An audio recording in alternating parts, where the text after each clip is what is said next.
Good morning viewers. आज के अपने ड्राफ्टिंग सेशन में हम बात करेंगे रिलैक्सेशन एप्लीकेशन के बारे में।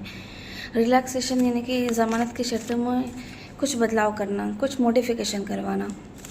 जब कोर्ट कोई ज़मानत देता है तो उसमें अपने साथ कुछ शर्तें इम्पोज करता है कि जो एक्यूज़ है उसको ज़मानत तभी रिहा हो पाएगा जब वो 50,000 की 2 श्योरिटी लाएगा या 1 लाख की 2 श्योरिटी लाएगा, या वो जो श्योरिटी लाएगा वो लोकल स्तर की होंगी, या वो जो श्योरिटी लाएगा वो नियर रिलेटिव के लिए लगाए तभी वो रिलीज़ किया जाएगा, या उसकी श्योरिटी और उसका पता वेरीफाई करवाने के बाद लगाया जाएगा।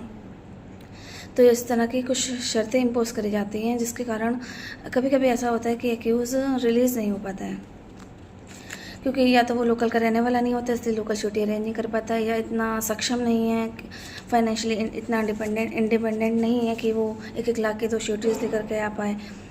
तो इस कारण से बहुत से एक्यूज़ जेल में जमानत होने के बाद भी लंबे समय तक रहते हैं।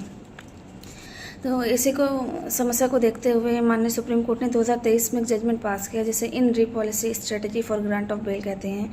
4/21 क्रिमिनल SMWP जो लागू हुआ उसको देखते हुए UP state legal service authority ने एक गाइडलाइंस जारी की और सभी कोर्टों को ये निर्देश दिया गया कि वो अपने पर्सनल स्तर पर ये देखें कि उनके फाइल कोर्ट में जितनी भी फाइलें चल रही हैं उनमें कितनों की ज़मानत हो गई है और ज़मानत होने के बाद भी कितने लोग नहीं छूट पा रहे हैं।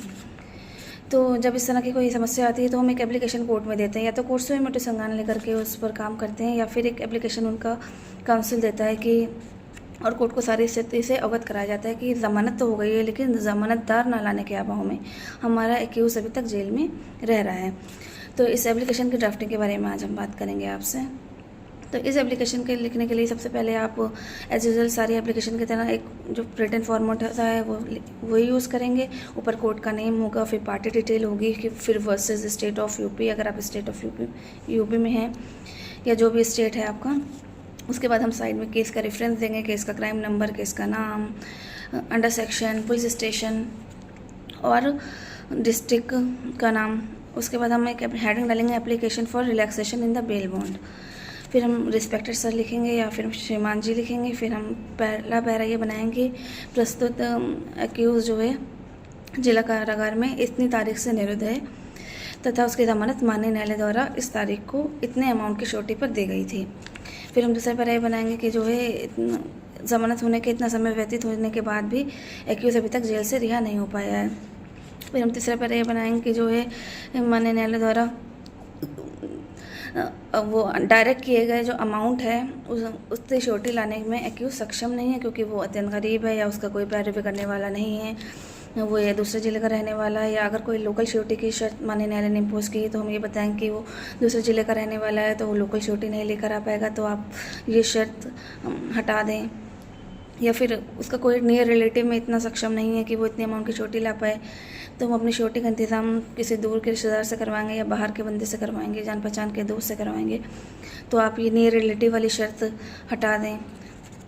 तो इस तरह की हम पूरा पैरा बनाएंगे। उसके बाद हम प्रेयर कर दें। फिर अपने चाहे तो चौथे पैरे में अपने इस केस का भी आप रेफरेंस दे सकते हैं कि माननीय सुप्रीम कोर्ट ने in re policy strategy for grant of bail में ऐसा दिशा निर्देश दिया है कि माननीय न्यायालय ऐसी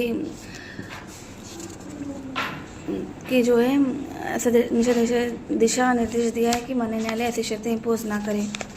उसके अतिरिक्त हम प्रेयर बनाएंगे और प्रेयर में फिर हम प्रेयर कर देंगे और प्रेयर में लिखेंगे कि जो है कोर्ट से श्रीमान जी से ये प्रार्थना है कि उसकी रिहाई का आदेश पारित करें तथा उसके ज़मानत का अमाउंट कम करते हुए कि उसकी रिहाई का आदेश पारित करें, या फिर उसे पर्सनल बॉन्ड पर छोड़ दें ताकि वो बाहर निकल कर अपनी श्योरिटी अरेंज कर सके। या फिर हम ऐसा कर सकते हैं कि कोई और आदेश जो माननीय न्यायालय उचित समझे वो पारित कर दे, जैसे 2 की 1 श्योरिटी कर दे या दोनों श्योरिटी का अमाउंट कम कर दे, या फिर पर्सनल बॉन्ड पे ही छोड़ दे और कंडीशनल ताकि बाहर निकलकर हम अपनी श्योरिटी माननीय न्यायालय के समक्ष उपस्थित कर सकें। उसके बाद हम प्रार्थी अभियुक्त लिख देंगे साइड में और अपना एक्यूज़ का नाम लिख देंगे, फिर थ्रो काउंसिल हो जाएगा। बस हमारी ये एप्लीकेशन की ड्राफ्टिंग पूरी हो जाएगी।